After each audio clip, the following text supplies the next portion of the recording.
కేంద్ర ప్రభుత్వం ఇప్పుడు రేవంత్ రెడ్డికి ఒక 6 నెలలు ఎక్స్టెన్షన్గా సీఎం పదవిని అయితే పొడిగించబోతుంది. జమిలీ ఎన్నికల్లో భాగంగా ఇప్పుడు 2029 ఏప్రిల్ కానీ మే నెలలో కానీ ఎన్నికలు నిర్వహించాలని చూస్తున్నారు. అందులో కనీసం 15-16 రాష్ట్రాలను తీసుకొచ్చి 2034కి మిగతా రాష్ట్రాలను తీసుకురావాలని చూస్తున్నారు. అంటే సగం రాష్ట్రాలనైనా జమిలీ ఎన్నికల్లోకి తీసుకురావాలని చూస్తున్నారు. అందులో తెలంగాణ కూడా ఉంది. మన రాష్ట్రం ఎప్పుడు అక్కడే కాబట్టి నో ప్రాబ్లం. కానీ తెలంగాణ ఏంటి, ప్రతిసారి కూడా 6 నెలల ముందు 2023 నవంబర్లో జరిగే ఎన్నికలు, అలాగే ఇప్పుడు 2028 నవంబర్ కానీ డిసెంబర్లో కానీ జరగబోతున్నాయి.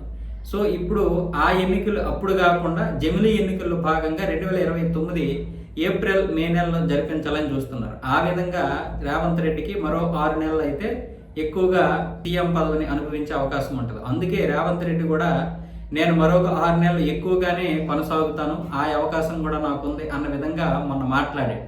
అప్పుడు ఎందుకు అలా మాట్లాడాడో అర్థం కాలేదు, కానీ దాని వెనక మతలబు ఏంటంటే ఇదే, జమిలీ ఎన్నికలు తీసుకురావడానికి ప్రభుత్వం తీవ్ర ప్రయత్నాలు చేస్తుంది, కేంద్ర ప్రభుత్వం.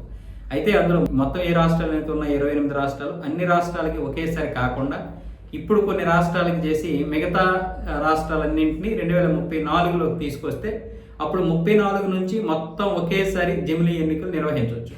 అంటే 2029కి సమయభావం తక్కువ ఉంది కాబట్టి ఆ విధానమైనటువంటి నిర్ణయం తీసుకున్నట్లుగా తెలుస్తుంది. ఇంకా ఈసీ దీని గురించి పూర్తి వివరణ అయితే ఇవ్వలేదు.